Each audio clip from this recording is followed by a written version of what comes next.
નમસ્કાર, હું છું પ્રિયા અને તમે જોઈ રહ્યા છો જનતા કી જાણકારી ન્યૂઝ। નજર કરીએ આજના સમાચાર ઉપર।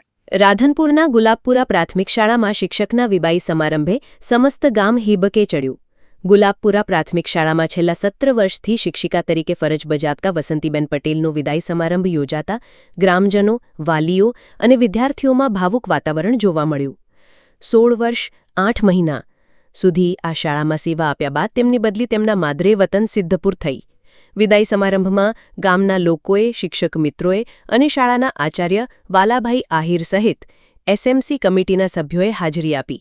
બધાની આંખોમાં આંસુ અને હૃદયમાં લાગણી દેખાઈ આવી। એક બાજુ વતન જવાના આનંદ સાથે ખુશી તો બીજી બાજુ ગુલાબપુરાને વિદાય આપતી વખતે ભાવનાત્મક ક્ષણો સર્જાઈ। ગામ અને શાળાએ તેમનો હંમેશા યાદગાર સહકાર રહ્યો છે। 17 વર્ષ સુધી ગામમાં સંસ્કાર, શિક્ષણ અને સહકાર આપતા શિક્ષિકા વસંતીબેનને સમસ્ત ગામે આદરપૂર્વક વિદાય આપી। રિપોર્ટ અનિલ રામાનુજ, રાધનપુર।